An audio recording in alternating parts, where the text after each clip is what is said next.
నమస్కారం. కార్తీక మాసంలో చివరి సోమవారం రావడం అనేది పరమ పవిత్రమైన ఘట్టం.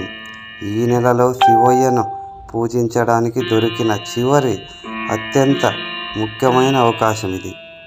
ఈ ఒక్క సోమవారం చేసే దీపారాధన మీరు గతంలో చేసిన 4 సోమవారాల పూజ ఫలితాల కంటే అధికమైన శక్తినిస్తుందని శాస్త్రాలు చెబుతున్నాయి.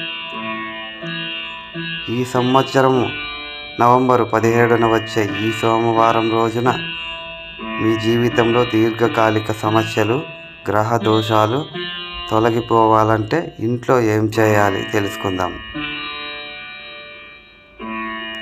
మిత్రులారా, ఈ ఒక్కరోజు మీరు చేసే శివారాధనతో జన్మల పాపాలు హరించుకుపోతాయి.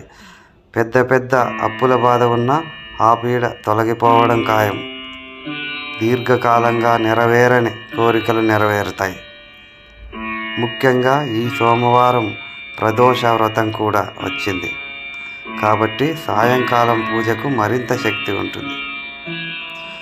మీ ఇంట్లో చేయవలసిన అఖండ దీపారాధన పరిహారం. మీరు మీ ఇంట్లో శివాలయానికి వెళ్ళకపోయినా ఈ చిన్న పరిహారంతో శివుడి సంపూర్ణ అనుగ్రహం పొందవచ్చు. సమయం: ఈ పూజకు ఉదయం లేదా నవంబరు 17 సాయంత్రం 6 నుండి 7:30 మధ్య చేయండి.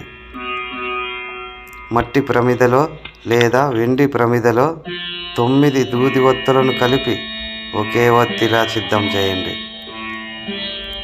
దీపంలో ఆవు నెయ్యిని కానీ నువ్వుల నూనె కానీ వాడండి. అత్యంత పవిత్రమైనది. ప్రమిదను శుభ్రం చేసి పసుపు కుంకుమతో అలంకరించి దీపాన్ని వెలిగించండి. దీపం వెలిగించిన తర్వాత పరమేశ్వరుని ధ్యానిస్తూ ఓం నమః శివాయ మంత్రాన్ని వీలైనన్ని ఎక్కువ సార్లు జపించండి. ముఖ్యంగా 108 సార్లు జపిస్తే చాలా మంచిగా ఉంటుంది. మీ సమస్యలను శివుడికి నేరుగా చేరుస్తుంది. శివుడికి పాలు లేదా బెల్లంతో నైవేద్యం సమర్పించండి.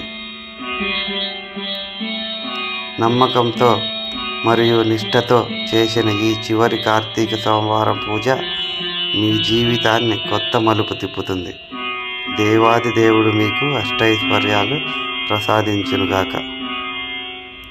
ఈ విలువైన సమాచారాన్ని మీ స్నేహితులు, బంధువులకు తప్పక షేర్ చేయండి. మర్చిపోకుండా సబ్స్క్రైబ్ చేయండి.